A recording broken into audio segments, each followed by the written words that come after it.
바나바와 바울은 안디옥 교회의 파송을 받아 첫 전도 여행을 떠났습니다. 그러나 성령님께서는 바울 일행이 에베소, 서머나, 빌라델비아, 라오디게아 등이 있는 소아시아에서 말씀을 전하지 못하게 하셨습니다. 그래서 그 북쪽 비두니아로 향하려고 했지만 그것마저도 성령님께서는 허락하지 않으셨습니다. 그래서 바울 일행이 항구 도시 드로아로 내려가 있었습니다. 그때 밤에 환상 중에 마게도냐 사람 하나가 마게도냐로 건너와서 우리를 도와주십시오라고 요청하는 것을 보았습니다.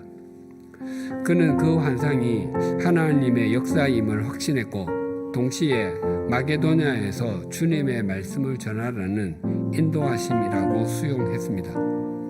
그래서 바울 일행은 배를 타고 마게도냐 지방의 첫 도시 빌립보에 도착했습니다.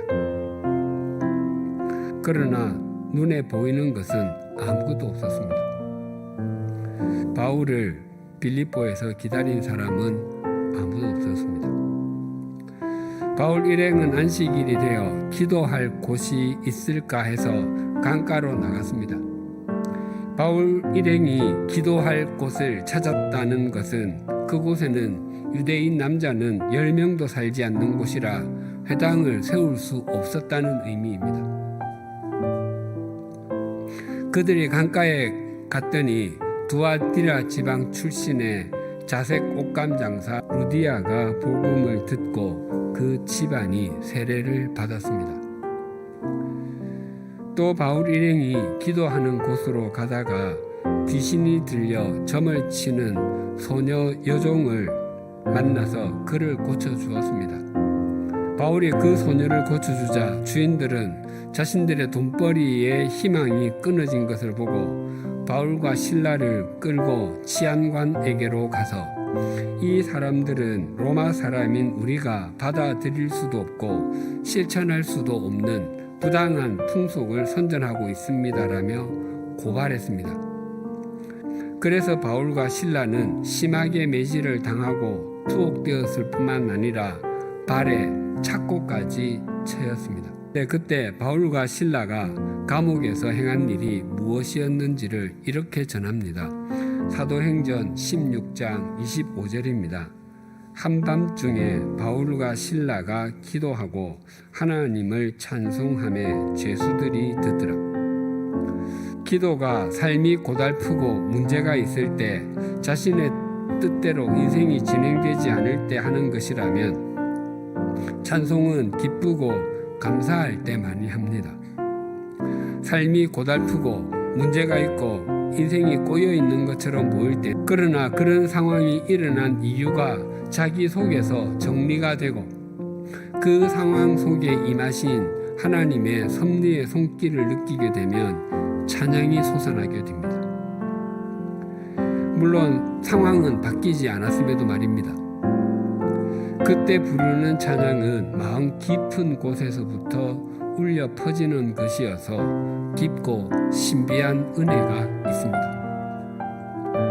사도 바울이 에베소 교회에 편지를 보내며 이렇게 찬송할 수밖에 없는 이유를 이렇게 밝힙니다. 하나님께서는 우리에게 하늘에 속한 모든 신령한 복을 주실 뿐만 아니라 이 세상을 창조하시기 전에 우리를 택하셨다고 합니다.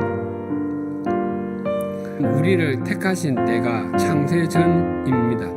그것은 하나님께서 우리의 모습을 보시고 우리를 선택하신 것이 아니라 일방적인 은혜를 베푸셔서 선택하시기로 결정하셨다는 것입니다. 이처럼 우리에게 복을 주시고 우리를 선택하여 주신 하나님께 찬송을 올려드리지 않을 수 없는 것입니다. 특히 찬송을 받으시기에 합당하신 삼위일체 하나님께서 구체적으로 어떤 일을 하셨는지가 3절에서 14절에 잘 나타나 있습니다. 3절에서 6절은 성부 하나님께서 우리를 위해서 무엇을 하셨는지를 말씀하시는데 그 행하심은 예정입니다. 우리를 하나님의 자녀로 미리 정하셨다는 것입니다. 7절에서 12절은 성자 하나님께서 우리를 위해서 무엇을 하셨는지를 말씀하시는데 그 행하심은 속량, 죄 사함입니다. 그리고 13, 14절은 성령 하나님께서 우리를 위해서 무엇을 하셨는지를 말씀하시는데 그 행하심은 인치심, 보증입니다. 우리를 끝까지 인도하시겠다는 약속입니다. 삼위일체 하나님께서 우리를 위해서 이처럼 놀라운 은총을 베푸시는 이유가 무엇이겠습니까? 성부, 성자, 성령 하나님의 사역의 결론이 동일합니다. 하나님께서 우리를 이 땅에 존재하게 하신 이유는 하나님을 찬송하게 하기 위함입니다. 그래서 이사야 선지자도 이렇게 외쳤습니다. 이사야 43장 21절입니다. 이 백성은 내가 나를 위하여 지었나니 나를 찬송하게 하려 함이니라.